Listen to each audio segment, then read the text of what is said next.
Hello everyone, today we will discuss about communication for academic purposes. But first, let us define what is academic communication. According to Learn.org, academic communication involves presenting ideas effectively and formally in a scholastic environment. It is also called as scholarly communication. It refers to the methods of communications that are highly structured and generally used in pedagogical settings. There is one thing common among these definitions that academic communication is the communication that we use in scholastic context or pedagogical context, in short, in school. Some students are having hard time in arriving at an academic paper because they don't know how to start and they don't know what to put into. So, there are some steps or guides on how to arrive at an academic paper, which are the following. The first one is you have to select a topic. Whatever topic that is, based of course on the prompts that are given by your professors. If you've got the general topic, you have to narrow it down to a particular topic, selecting a topic for an academic paper. Why? Because it gives your paper the direction. Secondly, you have to formulate a working thesis statement. When we say thesis statement, this is your main idea. Next is prepare a preliminary questions. These are the questions that you ask yourself and that readers might probably ask when they would read your paper already. These questions includes what the reader is thinking about this topic, like how to expound this particular thesis statement, how do I elaborate, how do I support this, what are the counter arguments that might be presented, and so on and so forth. Once you've already set these questions, then find sources. To answer the same questions that you set, in this case you have to really document your sources. So every time that you find your sources, you try to organize them into themes. And you try to organize them into the questions that are being answered. So as you take down, you organize your notes already. Once you've already gotten sources and organized your notes, and now you're ready to outline your paper. You outline your paper, so you've now got all these made ideas already.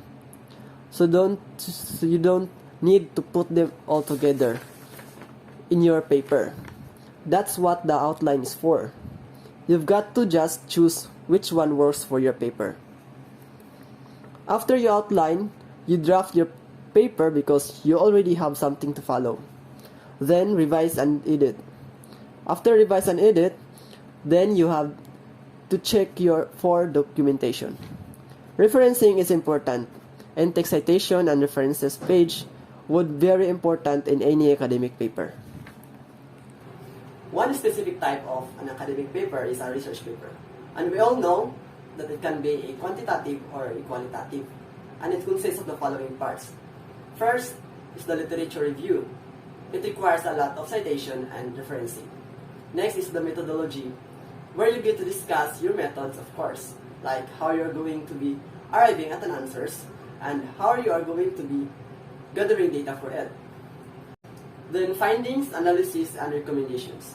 In analysis, you've got to cross-reference, wherein you're also going to use other sources or references or authors to justify or provide your support for your findings as well, and those that are actually in conflict with it. Academic writing, at its core, we have the paragraph. A good paragraph has unity, coherence, brevity, and emphasis. In unity, it has to be unity of ideas. For coherence, we achieve this through cohesive devices that we use in order to link ideas together. Brevity, you have to be concise but precise, and in emphasis, you've got to have a primary message that you underscore in that particular paragraph.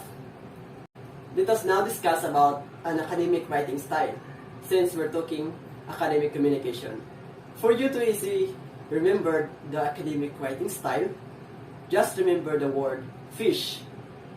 It stands for formality, impersonality, structure, and hygiene. First is formality. Don't use contractions like aren't, isn't, and wouldn't. Don't use colloquial language or slang like, for example, instead of saying kid, you say child. Instead saying of old man, you say father. Always write as concisely as you can. Generally, avoid phrasal verbs. What are these phrasal verbs? These are the verbs that are composed of two or more words. For example, get off, throw away. Instead, you have to use their one-word counterpart that sounds more formal, like for example, you don't say look into, you say investigate. Next, avoid common but vague words and phrases. For example, you don't say the idea is nice. You have to clarify what nice means. You have to detail it. You have to be accurate about. Other example is you don't say long, instead, you say the size of it in an academic writing. Avoid overuse of brackets. Don't use exclamation marks or dashes. Avoid direct questions. Don't use etc. Lastly, use capital letters appropriately and never use the type of language used in texting. Let's proceed to the next style, which is impersonality style. An academic paper should observe impersonality. How to observe impersonality? We have to generally avoid personal language. Personal pronouns like I, we, us. You have to avoid the first and second point of views of pronouns because it sounds very personal. So instead, for example of saying, I believe that research is, you say, it is believed that research is blah blah blah. Next is never use emotive language, objective rather than subjective. Avoiding being too dogmatic. Don't preach. Do not sound like a nagging mother. Do not sound accusing. Consistently use evidence from your source reading and reference this correctly. In an academic paper, it is inevitable that you are going to have to find sources and you're going to have to go back up your ideas and sources and facts, and you have to credit your sources.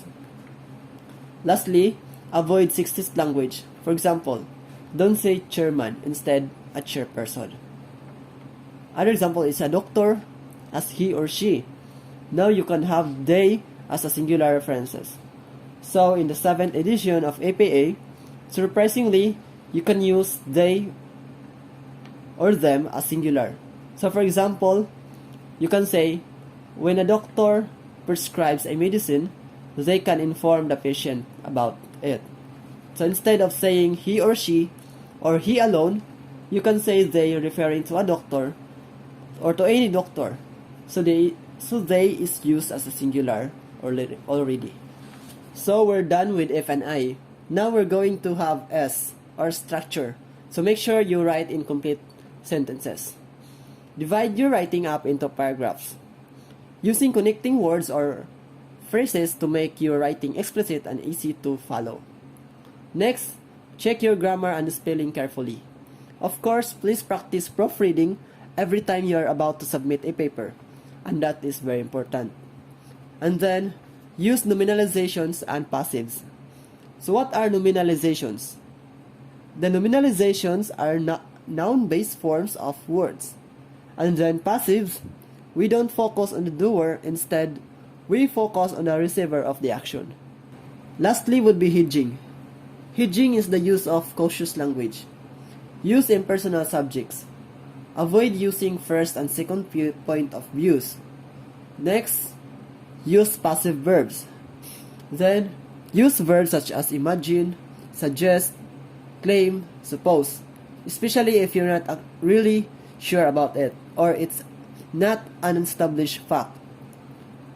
Use attitudinal signals such as apparently, arguably, ideally, strangely, and unexpectedly, because using these hedging devices would actually hint your attitude towards your reader. Next, use verbs such as would, could, may, might, because there are the modals that provides the levels of possibility of something. Lastly, Use qualifying adverbs such as some, several, a minority of, a few, vary, to avoid making overgeneralizations. And that's all for this topic. I hope you've learned something from this video.